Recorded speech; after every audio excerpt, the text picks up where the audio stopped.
चार चीज देखते हैं। चार चीज का नाम बताओ। इंस्पेक्शन, पाल्पेशन, परकशन और ऑस्कल्टेशन। ठीक ना।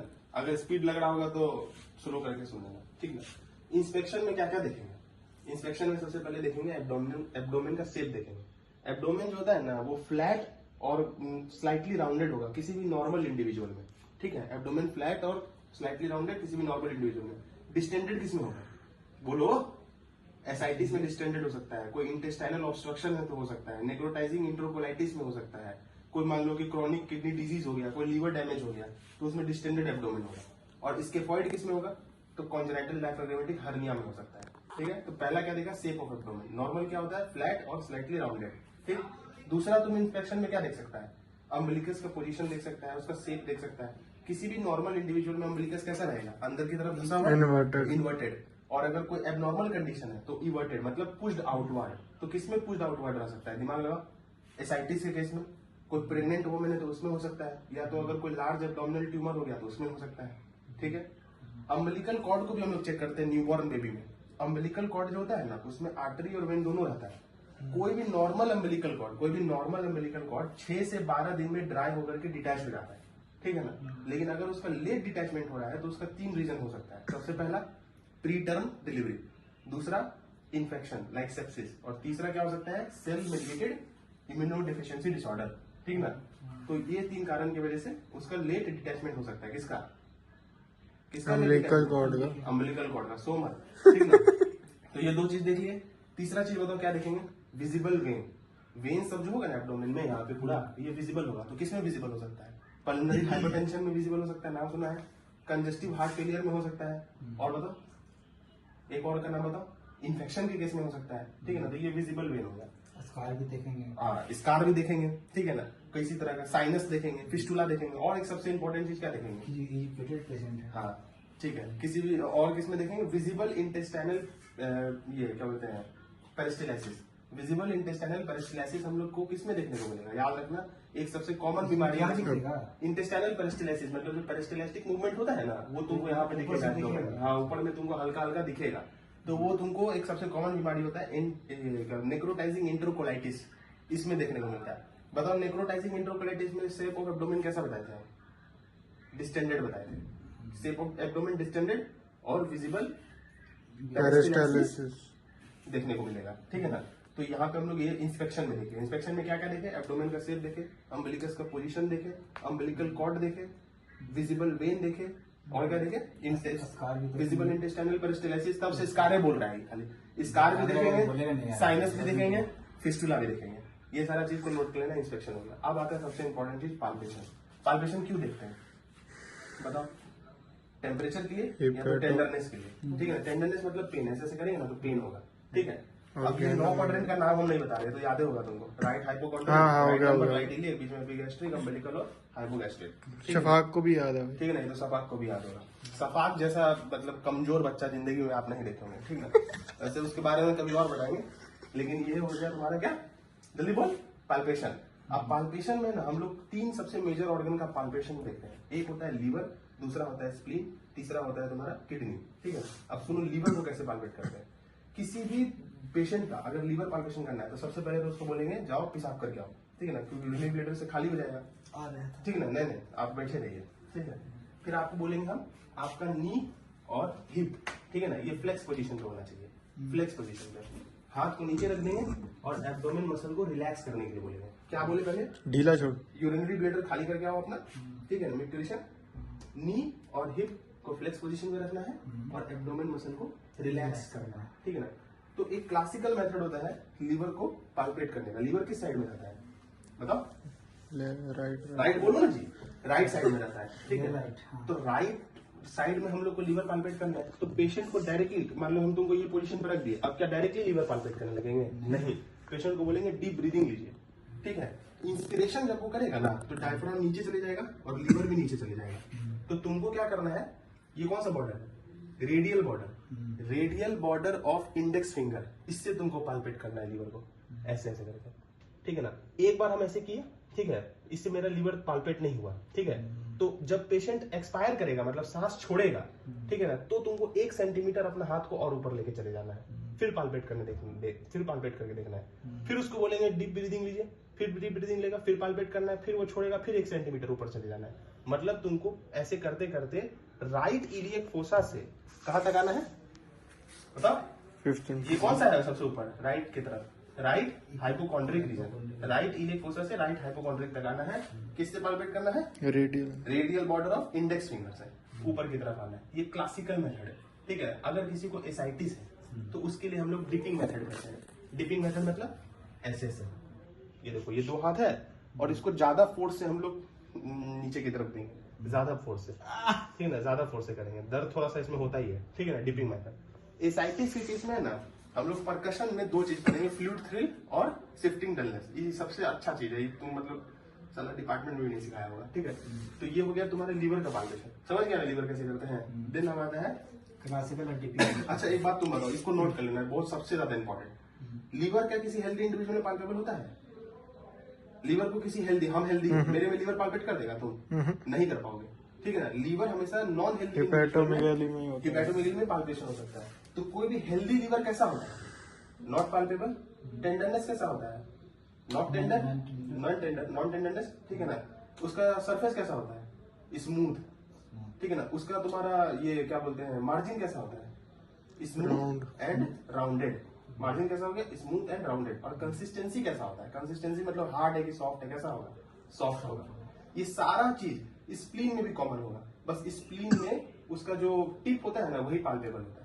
नॉर्मल इंडिविजुअल में, किसी भी हेल्दी इंडिविजुअल में भी टिप ऑफ स्प्लीन पाल्पेबल होगा।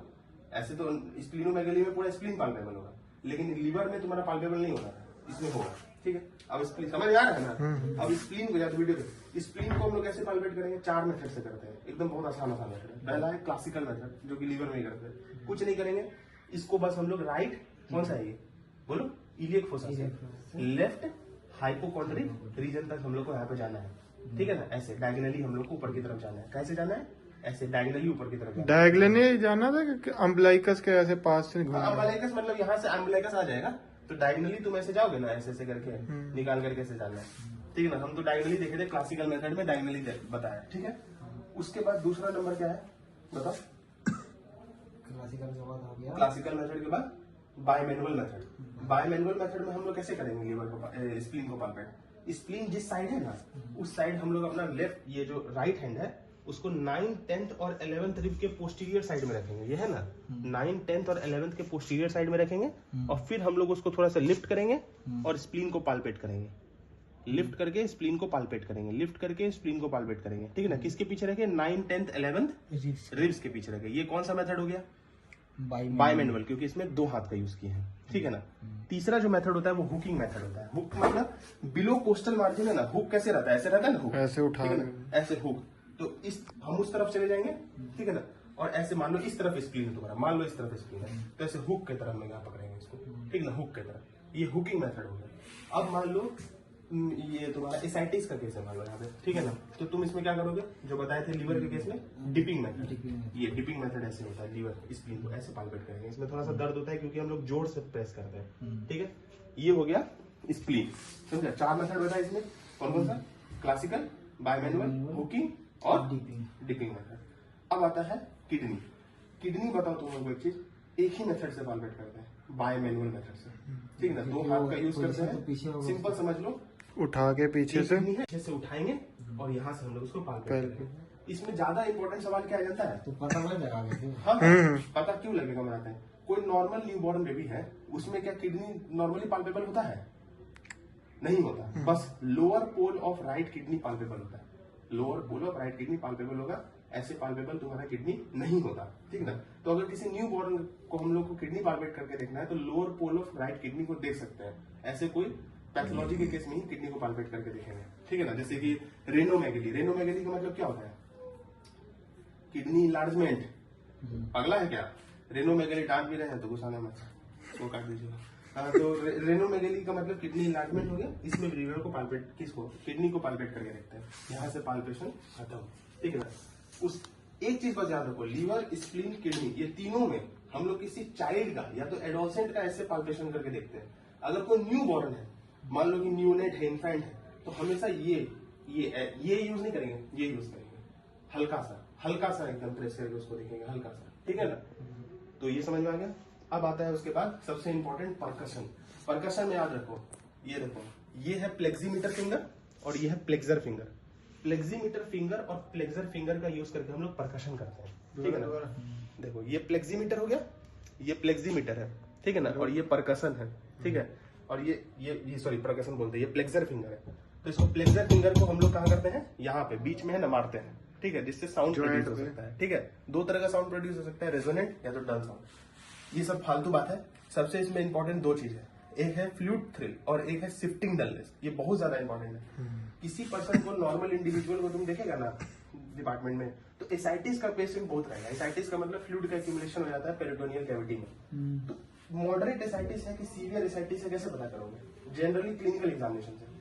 मॉडरेट एसाइटिस में हम लोग शिफ्टिंग डलनेस देखते हैं, और फ्लूइड थ्रिल जो होता है ना, वो सीवियर एसाइटिस से कैसे पता चलता है। अब कैसे देखते हैं हम लोग, ये समझो।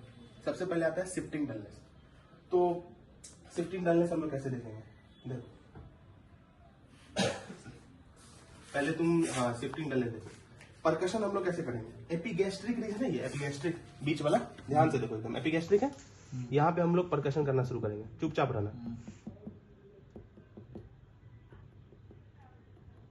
देखो कैसा आवाज आ रहा है, याद रखो, देखो चुपचाप रहो, चुप।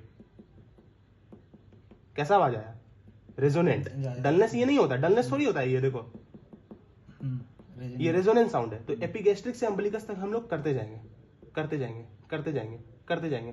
तुमको रेजोनेंट साउंड मिल रहा है, एसाइटिस पेशेंट है, रेजोनेंट साउंड मिल रहा है, बताएंगे क्यों मिल रहा है, ठीक है। फिर उसके बाद यहाँ अम्बिलिकस से हम लोग फ्लैंक पे जाएंगे, यहाँ पे फ्लैंक पे, ठीक है ना, फ्लैंक पे। चलो एक ऐसे ही पूछ देते हैं, फ्लैंक पेन तुमको जनरली किसमें देखने को मिलता है, पाइलोनेफ्राइटिस में, सही बोला, किडनी का इंफेक्शन में।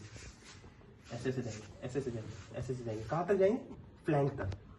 फ्लैंक पे भी तुमको रेजोनेंट नोट मिल रहा है। जिस पोजीशन पे तुमको डल नोट मिला, ठीक है ना, डल नोट मिला मतलब वहां पे फ्लूइड है। तब हम लोग क्या करेंगे, कंफर्म करने के लिए कि यहाँ पे फ्लूइड है, हम लोग पेशेंट को टर्न कर देंगे, और यहाँ पे टर्न करके इसको 15 सेकंड तक रखेंगे, ठीक है। जिससे क्या होगा, याद रखो, ध्यान रखो, फ्लूइड जो है वो पेरिटोनियल कैविटी से बाहर निकल जाएगा, ठीक है, और इंटेस्टाइनल फ्लूइड उसका जगह ले लेगा, ठीक है। अब वापस से हम लोग इसको सीधा करके, सीधा हो गया, वापस से जिस पोजीशन पे डल नोट आया था वहां पे वापस से परकशन करेंगे ना, तो तुम्हारा रेजोनेंट नोट आएगा, ठीक है। तो इसका मतलब क्या हुआ, शिफ्टिंग डलनेस, मतलब कि डलनेस जो है वो शिफ्ट हो गया जब हम तुमको टर्न किए। तो इसका मतलब कि इंटेस्टाइनल फ्लूइड तो शिफ्ट नहीं हो सकता भाई, लेकिन तुम्हारा जो एक्स्ट्रा फ्लूइड पेरिटोनियल कैविटी में था वो शिफ्ट हो गया, क्योंकि तुमको हम टर्न कर दिए। तो तुरंत किए तो रेजोनेंट नोट, बाद में फिर करेंगे तो डल नोट आएगा। तो ये शिफ्टिंग डलनेस हो गया। दूसरा हम लोग करते हैं फ्लूइड थ्रिल। अब देखो फ्लूइड थ्रिल कैसे करेंगे, इसमें पेशेंट को भी सहयोग देना होगा अपना। हालांकि ये बहुत क्या बोल इसके बारे में, बहुत कोऑपरेटिव, हाँ बहुत कोऑपरेटिव है, सही है। अपने आप अपना पोजीशन को ऐसे रखो, इसकी माँ का। शिफ्टिंग डलनेस बता दिए थे, अब ये फ्लूइड थ्रिल हो रहा है, ठीक है। फ्लूइड थ्रिल में यहाँ नहीं रखेंगे, यहाँ तुम्हारा छाती है भाई, ठीक ना, एब्डोमेन में रखो, ठीक ना, हाथ को एकदम आराम से रखो। तो इसको क्या बोलेंगे, कौन सा बॉर्डर बोलेंगे, अल्नर बॉर्डर, ठीक है ना। अल्नर बॉर्डर को हम लोग पेशेंट का यहाँ पे रखेंगे, ठीक है ना। अब ये क्यों रख पा रहे हैं हम बताएंगे तुमको। अपना राइट हैंड को तुमको इस तरफ रखना है, ठीक है ना, इस वाला अपोजिट साइड के फ्लैंक में, और यहाँ पे तुमको स्ट्राइक करना है, देख रहा है, यहाँ पे रखे और यहाँ पे स्ट्राइक कर रहे हैं, यहाँ पे रखे, देखो कहाँ रखे हैं, देखो कहाँ हाथ रखे हैं, ठीक है, और यहाँ से स्ट्राइक कर रहे हैं, ठीक है। ये जो स्ट्राइक हम मार रहे हैं ना, तो फ्लूइड का वाइब्रेशन तुमको यहाँ पे फील होगा अगर सीवियर एसाइटिस है तो इस पोजीशन का क्या काम है, ये तुम अल्नर बॉर्डर रखे ना, तो ये क्या कर रहा है, ये तुम्हारा एलिमिनेट कर रहा है किसी भी तरह का वाइब्रेशन। अगर तुम्हारा ये क्या बोलते हैं एब्डोमिनल वॉल के थ्रू आ रहा है ना, उसको तुम्हारा ये एलिमिनेट कर रहा है, समझा। मान लो कि और भी कहीं से भी तो वाइब्रेशन तुम्हारे एब्डोमिनल वॉल में आ सकता है ना, उसको ये एलिमिनेट कर देगा, और सिर्फ तुमको इसके वजह से वाइब्रेशन फील होगा, ठीक है, इसके वजह से वाइब्रेशन यहाँ पे फील होगा। इसी को बोलते हैं fluid thrill. Fluid thrill severe ascites में करते हैं, शिफ्टिंग डलनेस जो होता है वो मॉडरेट एसाइटिस में दिखता है। ये हो गया परकशन, ठीक है। उसके बाद लास्ट आता है अस्कल्टेशन, बहुत सिंपल है। स्टेथोस्कोप है, स्टेथोस्कोप को पैराम्बिलिकल एरिया में रखेंगे, और मेनली हम लोग बोवेल साउंड सुनते हैं। बोवेल पैराम्बिलिकल, ये वाला एरिया ऊपर वाला, ठीक है ना। दो जल्दी जल्दी जल्दी, पेशेंट खुद ये ऐसे लगा है, ये देखो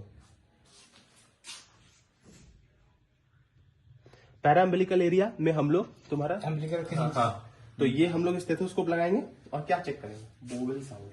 ठीक है, बोवेल साउंड इस जगह चेक करते हैं ना। हाँ हाँ, दूसरी जगह पे तुम अलग अलग जगह पे कर सकते हो, अगर कहीं नहीं मिला तो यहाँ कर देना, यहाँ कर देना, ठीक है ना, लेकिन अम्बिलिकस के अराउंड तुमको करना है।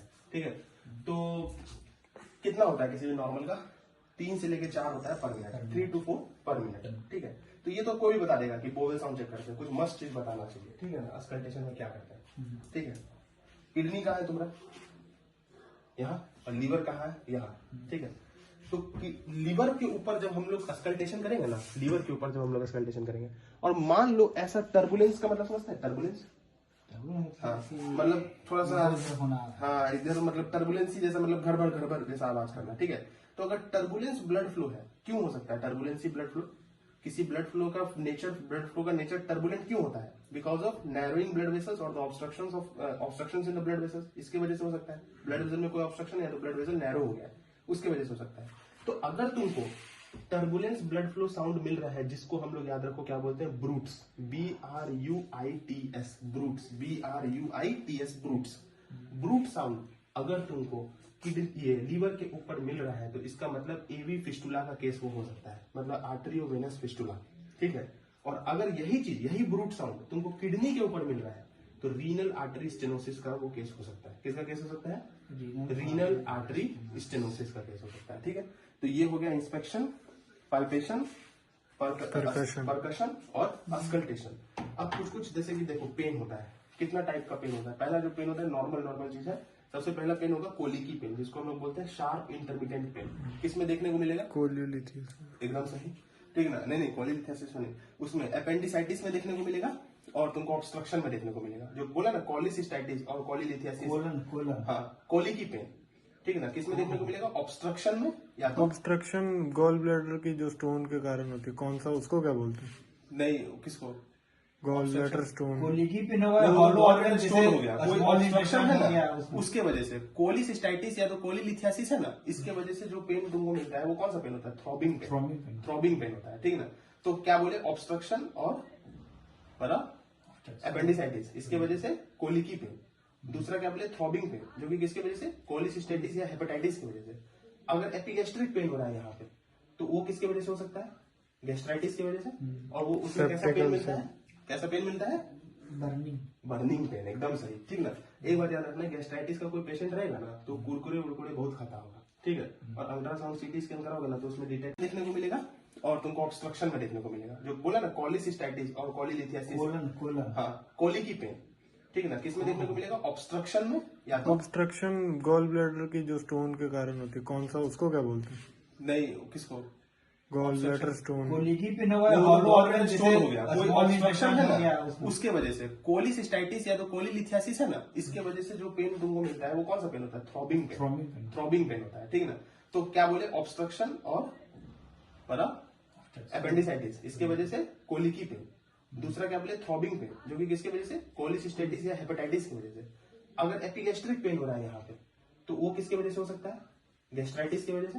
और वो उसमें कैसा पेन मिलता है, कैसा पेन मिलता है, बर्निंग पेन, एकदम सही। ठीक ना, एक बार याद रखना, गैस्ट्राइटिस का कोई पेशेंट रहेगा ना, तो कुरकुरे उड़कुरे बहुत खाता होगा। ठीक है, और अल्ट्रासाउंड सीटी स्कैन कराओगे ना, तो उसमें डिटेक्ट नहीं होगा, तो क्या चेक कराओगे, उसके इंडोस्कोपी कराना पड़ेगा। ठीक है ना, ये ऐसे ठीक है, काट कर इसको, ठीक है, तो इंडोस्कोपी कराना पड़ेगा। तो यहाँ पे 4-3 को पेन बता दिया। अब हमको तुम एक नॉर्मल का पेन सा बताओ, ये तो बताना ही पड़ेगा तुमको, ये रिफर्ड पेन क्या होता है, और तुम्हारा ये कौन सा पेन होता है, शिफ्टिंग पेन क्या होता है। मान लो हमको अपेंडिक्स का पेन है, ठीक है, तो वो शिफ्टिंग पेन वो हमको अम्बिलिकस में हो रहा है, और अम्बिलिकस से वो चला गया राइट इलियक फोसा में, तो ये शिफ्टिंग पेन है कि रिफर्ड पेन है, शिफ्टिंग पेन है। जल्दी बोलो यार, शिफ्ट हुआ ना यार, अम्बिलिकस से राइट इलियक फोसा में शिफ्ट हो गया, किसका पेन, अपेंडिक्स का पेन, तो ये शिफ्टिंग पेन हो गया। मान लो कि हमको इलियम का पेन है या अपेंडिक्स का पेन है, ठीक है ना, लेकिन ये इलियम और अपेंडिक्स का पेन जो है, ये हमको कहाँ पे हो रहा है, बताओ, अम्बिलिकस में हो रहा है, तो ये जो पेन है ये रिफर्ड पेन है,